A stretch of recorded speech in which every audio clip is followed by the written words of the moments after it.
Hello and welcome to another episode of the Forge of Freedom podcast. I'm your host, Alex Ooley, and this is episode 158 of the Forge of Freedom. Today is Monday, as I'm November the 4th, as I'm recording this podcast, which is, of course, the day before Election Day. And I've heard a lot of discussion online and in person about who people are voting for, who they're campaigning for, and a lot of discussion. Of course, it's perennial propaganda, I think is the appropriate word, about our duty to vote. And I want to talk a little bit, unpack that a little bit. I think that voting is become somewhat of a cult of the state, so to speak. And I think the more powerful that the government has become, the more powerful the trumpet call, the cattle call to vote has become. And I think that oftentimes, and what bothers me about it is that I think it's a maneuver to get people to pick a side. And that side is often Democrat or Republican. And I think it tears apart and forces people into a camp in a tribalistic manner that otherwise wouldn't happen organically or naturally. And it turns people who would otherwise be completely peaceful, coexisting individuals who might be friends or at least friendly, and it turns them into enemies. And I think that each election year, the election season is particularly toxic. But I want to share a couple of articles here that kind of suss out some of the problems, I think, with the election season. And the second article I'm going to share ends a little bit more on a positive note about, I think, how to maintain some level of sanity and some level of positive mental health during the election season, because I think so many people get caught up in the machine of the election season, and it takes a toll on us mentally and physically. So I want to first of all share an article about, it's called Why Vote, and then secondarily share an article about, I think, some good advice about how to maintain positivity in through the election season. And so the first article is, like I said, called Why Vote, and it's an article over at Mises.org, Mises.org, and the article is by Mark Brandley. And of course, I'll share this article in the show notes. So here we go. In my recent How to Win an Election, I made the point that your vote doesn't matter. Given some of the response to this statement, I would like to provide further explanation. Consider what it means to say your vote doesn't matter. Your vote does matter if it affects the outcome of the election in question. How this could happen depends on the number of votes tallied. If there is an even number of voters in an election, your vote matters only if it creates a tie and your candidate goes on to win the election. If you didn't vote, your candidate would have lost by one vote. In such a case, because of your vote, your candidate's odds of winning increased from 0% to roughly 50%. On the other hand, if there are an odd number of voters, your vote matters if it breaks the tie that would have occurred in the absence of your vote. In such a case, your candidate's odds of winning increase from about 50% to 100%. The chance of either one of these occurrences depends on the number of voters in the election, among other issues. Adding this all up, the odds of your vote making a difference are approximately 1 to n, or 1 divided by n, where n is the number of voters in the election. According to this estimate, in an election with 100 million voters, the chance of a single vote affecting the outcome of the election would be about 1/1,000,000th of 1%. In U.S. presidential elections, matters are complicated by our electoral college. However, a study of the 2008 election, an election with about 130 million voters, shows that this 1 divided by n estimate seems to hold roughly within an order of magnitude. Immediately prior to the 2008 presidential election, Andrew Gelman, Nate Silver, and Aaron Evelyn projected the odds of a single vote affecting that election. Basing their forecasts on opinion polls immediately before the 2008 election, GSE, this group of individuals, estimated a 1 in 60 million chance of a randomly selected voter affecting the election. In their state-by-state forecasts, a single vote in New Mexico, New Hampshire, Colorado, or Virginia was most likely to matter, with an approximate 1 in 10 million chance of one vote in those states making a difference in the election. In Alaska, Hawaii, and the District of Columbia, the probability of a single vote being decisive is nearly zero.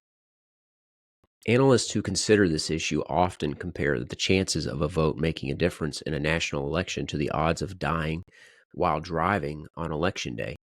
It is more likely that you will die in a fatal accident than that your vote will be decisive. A 2008 study published in the Journal of the American Medical Association confirms this conclusion. Donald Redelmeyer and Robert Tibishirani examined the traffic-related deaths during the polling hours on election days compared to the number of deaths on the 2 Tuesdays before and after the election for the last 30 years. They found the election day average of 158 deaths to be 18% higher than the average death rate on the other days. It appears that a driver is more likely to die during polling hours than at other times. Whether that is the case or not, thousands of people have died while driving during polling times for presidential elections, but no single vote has ever determined one of those elections.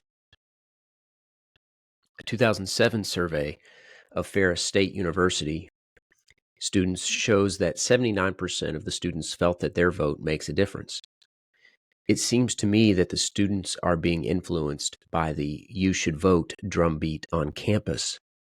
I assume that students are providing politically correct answers to the survey, even though they know that their votes do not make a difference. Informal surveys in my classes indicate that a low percentage of my students believe that their vote is likely to affect an election or the government's policies. If it's true that 79% of my university's students believe that their vote could affect a presidential election, maybe Ferris State should consider restructuring its general education program. Not only does a single vote not make a difference in presidential elections, it seems that all of the votes in the state of Michigan do not matter. If a single individual could control all of the voters in Michigan, and if all of the Michigan voters voted for John McCain, Barack Obama would still have won the 2008 election. If all Michigan voters had voted for John Kerry in 2004 and for Al Gore in 2000, George Bush would still have won both of those elections. In fact, if all Michigan voters had voted for the losing presidential candidate in every election since 1900, this would not have changed anything. The same candidates would have won every election. It apparently doesn't matter whether Michigan voters support the Democrat, the Republican, or Shaq. Of course, Michigan voters as a group could affect a presidential election. It just hasn't happened in the last century. Looking at the 28 presidential elections from 1900 to 2008 reveals that only rarely does a single state's vote affect the election. In 23 of those 28 elections, 82% of the time, no single state's total vote count mattered. In those 23 elections, if a person could control every single vote in any one state, even one of the large states, that person could not change the election's outcome. There have been only 5 elections during that time in which one state's vote affected the election. In 1916, 10 states made a difference, I mean that if a majority of the state's voters supported the losing candidate, the election outcome would have been different. It apparently doesn't matter whether Michigan voters support the Democrat, the Republican, or Shaq. New York's vote made a difference in the 1960 Kennedy-Nixon election and the 1976 Carter-Ford race.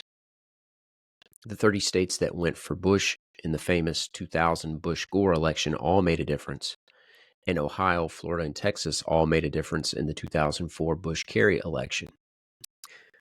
Of the total of 1,362 times that states have participated in the 28 elections since 1900, a single state's votes have affected the election outcome 45 times, or only 3.3% of the time. For voters in 18 states since 1900, their state as a whole has not mattered in any presidential election. Oftentimes, when I point out the fact that your vote doesn't matter, people respond by arguing that one should still vote, even if their vote will not affect the election. Let me briefly consider 3 commonly heard replies to your vote doesn't matter conclusion. Some people make a claim that I will paraphrase as follows: a lot of votes could affect an election. Therefore, it's important that you vote because the votes add up. Because a lot of votes matter, each individual vote matters.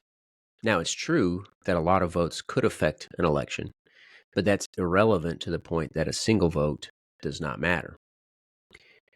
This argument is an example of the fallacy of division. This fallacy is committed when one asserts that what is true of a whole must also be true of a part of that whole. For instance, the statement, "The amount of oil production in the world has a significant effect on gasoline prices. Therefore, a single small oil company's level of production has a significant effect on gasoline prices." Clearly, this statement is false. Claiming that many votes matter, therefore each individual vote matters, is equally fallacious. Another common claim in favor of voting goes something like this: one should vote because if you don't vote, you can't complain. This is wrong on a couple of levels. If this statement is taken literally, it's false. You can complain, even if you don't vote. Nobody ever asks me, "Did you vote?" when I gripe about the government. We have free rein to complain. There is no ethical or legal prescription against complaining simply because one failed to vote. Maybe when one says that if you don't vote, you can't complain, they mean to say only those who vote are justified in complaining. You are allowed to complain, but you shouldn't if you don't vote. It seems to me that the opposite may be the case. Voting reduces your right to complain. If you voted, then you support a corrupt system. You're partially to blame for the debacle that is our federal government. Our elected officials are corrupt because voters vote for immoral political leaders. If anything, non-voters have a greater right to complain than do the voters. Let's get to the main issue. One case in favor of voting is the argument that voting is a moral imperative, that it's your civic duty. Those who take this position believe that individuals are morally compelled to vote. According to this argument, even if your vote doesn't matter, you should vote. There are various versions of this argument, but oftentimes the argument does not go beyond the mere assertion that voting is a duty. I hear this claim at my university. Around election time and faculty meetings, I have repeatedly heard, "Remember to tell your students to vote." No reason is ever provided as to why I should tell them to vote or why students should vote. It's simply taken as accepted wisdom. A slightly more rigorous version of the argument sounds like this: having the opportunity to vote is analogous to being on a committee of 100 million people. Because you are on the committee, you should show up and participate. Just as faculty members should show up for department meetings, voters should show up for presidential elections. It's your duty to do so. The moral imperative argument is not convincing. The argument that voting is a moral imperative depends on, among other issues, whether or not democracy is a morally acceptable method of collective decision making. One problem here is that the aim of the collective decision is generally immoral. Most voters vote in favor of government predations on our property. Voters are willing to vote themselves other people's wealth. This is morally unacceptable. The fact that some group somewhere has voted does not justify the theft of property. Suppose someone, let's say Butch Cassidy, argued that bank robbery is ethically acceptable. So as long as we hold elections to determine which gangs get to rob the bank. We wouldn't accept Butch's argument, and we shouldn't accept the argument that predations by agents of the state are unobjectionable if elections are held to determine who gets to join the gang of predators.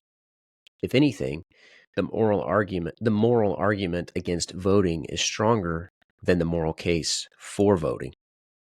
That leaves us with this conclusion. Your vote does not matter. In that case, should you vote because a lot of votes may matter, or because not voting means that you can't complain about the government? No. Should you vote because you are morally compelled to do so? Definitely not. Okay, so there again, that's the article by Mark Brandley, Why Vote, at Mises.org. And I wouldn't put it personally quite as definitively as he does, but I think that he does a great job here of sussing out some of the problems with the typical propagandistic lines and advocating for voting. Personally, I don't think that there's anything morally wrong with voting, at least in our current system, because I think it's somewhat akin to, I heard Tom Woods say this. He is a podcaster. He hosts the Tom Woods Show, and I liked his analogy. He says, most people vote to prevent what they believe to be further harm or further predation against their property, or at least between the lesser of two potential candidates, vote for the person who is going to predate on their property less extensively. But he said most people vote for the lesser of two bad options. And it would be like saying you're in prison and it's not okay to vote for what's for dinner, chicken or beef. Of course, it's okay to vote about what's for chicken or what's for dinner, chicken or beef, even though by voting, you're imposing your will on other people in the prison. You're simply choosing between two options in a situation where you have no real freedom, some degree of freedom, but no absolute freedom.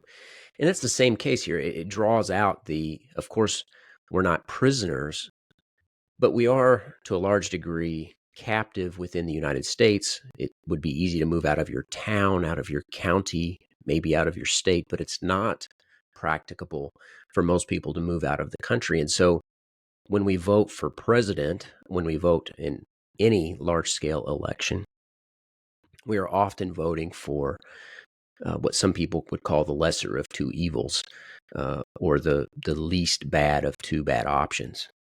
And so I think that is more of a self-defense, an act in self-defense than an act of predation on other citizens. So I don't see voting in our current system as morally objectionable if you do it for that reason. I do see it as morally objectionable, of course, if you're trying to impose your views on other people, you're trying to predate them by voting yourself an entitlement. And I think that, unfortunately, there are far too many people doing that today. So I wouldn't say that your vote doesn't matter. I think it has a very, very minuscule chance of mattering, at least in a national presidential election. Now, it may have more influence At the local level, obviously that 1 divided by n changes significantly if it's in a town, city, county, or even state election. So local elections, your vote matters more, and your views matter more in local elections. So it's not, like I said, your vote doesn't matter is not, I don't think, equally applicable in every election. But it also emphasizes the point, I think, that Brian McClanahan makes, that people should think locally and act locally. That is, your values, your views matter more at the local level, and you have more influence at the local level. And I think that most problems should be solved from the bottom up, not from the top down. Washington, D.C. cannot, will not solve most of the problems that our country faces. Those solutions will come from the bottom up. And I think that people need to devote more emotional time and energy in what's going on locally versus what's going on nationally. And of course, we're constantly bombarded with media about what's going on in the presidential election and in other national elections. But I think that people should be resistant to that and focus more on what's going on locally. So anyway, like I said, I really enjoyed this article. I think I hope you did too. Of course, I'd encourage you to go back and read it again. Why Vote by Mark Branley. The next article I've got is a little bit more of a positive article. This is over at Intellectual Takeout. It's an article called How to Get Through an Election Without Losing Your Mind, and it's by Annie Scaife. Elections are contentious times and generally marked by surprises and constant political rhetoric. And this year seems to be worse than most. With the assassination attempt on former President Donald Trump and President Biden's dropping out, this election year has been something to behold. With the election in our country drawing nearer, what can we do to get through this time of uncertainty without losing our minds? This was probably what you were expecting to read in an article about how to get through election season, but we could probably all use the reminder anyway. Turn off the news. You probably know who you are voting for, at least in the presidential race. It is rather unique that in this election we know the track records of our candidates. We've seen them in action. We don't have a new candidate to investigate. Unplug to whatever extent makes sense in your unique season of life. Fill that vacancy with something more beneficial. Recharge with things that bring you joy and inspiration, like a favorite hobby or time with friends. If you are religious, make a goal to pray before checking the news. And if necessary, skip the political talk with friends and family. There are many other topics of conversation worth discussing. If you are unsure who to vote for, especially in local elections with lesser-known candidates, read the candidate's website. Politicians generally try to push the narrative that they are moderate. Through speeches, interviews, and to a lesser extent debates, politicians want people to view them as down-to-earth and reasonable. However, heading over to a politician's website will give insight into what is actually on the candidate's priority list. If you want to take this a step further, be ready to add information you have learned about a candidate to discussions if they arise. The media has a terrible habit of not giving people the entire picture, and you may be able to open someone's eyes to the successes or failures of a candidate. Even if you present the facts you have gathered, try to have no expectations of the other person's reaction. They may draw a different conclusion than you. Tensions seem to be rising fast as we approach November, so I invite us all to embrace a perspective of detachment and levity. Instead of thinking, this is horrible and there is no way our country can't survive this, sit back, make some popcorn, and see what unfolds. enjoy the show, so to speak. We live in an interesting time politically, and it can be entertaining to see what politicians will think of what to do next. Granted, we still want to hold to our values, and I am not suggesting we stop fighting for what is good and true. Our emotions are valid but should be kept in check. So make this election cycle a spectator sport and find the humor in the antics that will no doubt ensue. Don't forget to check out the Babylon Bee if you need a laugh. No matter what happens, we will all find ways to continue to take care of one another and live fulfilling lives to the very best of our abilities. Your purpose is more important than any election. The work you are doing raising your children or excelling in your work or education is doing more for the future of our country than a president ever could. While I think this election is important, I highly doubt it will be the biggest election of our lifetimes. And who knows, maybe it is, but so what? We hear that phrase, the most important election of our lifetimes, but we forget what it is, a fear tactic. The media and politicians want us to make decisions from a place of fear rather than comprehensive knowledge. Fear can activate the fight or flight response, overriding the brain's prefrontal cortex. This part of the brain is responsible for analyzing, problem solving, self control, and logical thinking. In turn, the amygdala and the hypothalamus go into high gear to prepare the nervous system for danger. Survival and safety are now the brain's main priorities, and the ability to appropriately analyze is severely impacted. If constant stress or fear is not dealt with, research has shown that the prefrontal cortex may even shrink over time. A brain that is not working to its full potential is at risk for manipulation, impulsivity, and emotional reactions, all of which the media and politicians may use to their advantage. To banish fear, we need to focus on both physical and mental components of health, practicing good sleep hygiene, eating nourishing foods, exercising, and getting sunlight help our body regulate. Prayer, meditation, communal worship, and breath work can relax our bodies, activating the parasympathetic nervous system, turning off the fight or flight response. Don't forget that cup of tea. Herbal teas like chamomile and lemon balm help calm the mind and body. Focusing on banishing fear allows us to approach tough situations with our best self, leading to better decision making.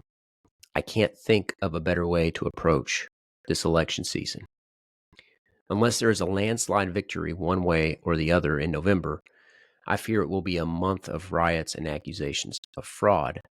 Unfortunately, we cannot control this aspect of our elections. In the end, we'll get through this election year. Thankfully, we will live in a country where the government is supposed to work for us and our votes matter. Do not let bitterness or resentment take over or make you feel defeated. There is so much good worth fighting for. So obviously, I don't agree with every statement here. Obviously, I just got done reading an article about why your vote doesn't matter. And at the end of this article, she says our votes matter. And of course, I think that there's some nuance to that in both directions. But I think that this article has some great advice about fighting that response, that fight, flight, freeze response. And by grounding ourselves in things that really do matter, things like our family, our education, our work, our community.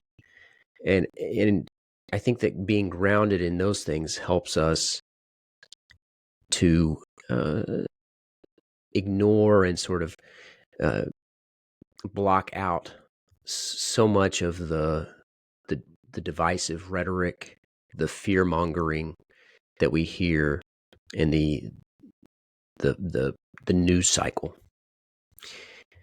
And so I hope you embrace this perspective and really try to step back from the news and from divisive conversation, divisive election campaigning. And think about, I often think about this as a way of self-reflection. The episode I did with Lawrence Reed, Are We Good Enough for Liberty? And focus on self-improvement, focus on your character, focus on refining and developing your own character, because I think that that's how you really change the world, is by being a better person. And if you're a better person, the hope is that others will see it and want to emulate it, and that has an exponential effect. So focus on what you can control. Focus on, things that really matter. Focus on the things that give you joy and purpose. And that's not the person who occupies the White House. That's not the politician. It's your friends. It's your faith. It's your family. And I think that a country, people, individuals who get back to that are the people who make a better world.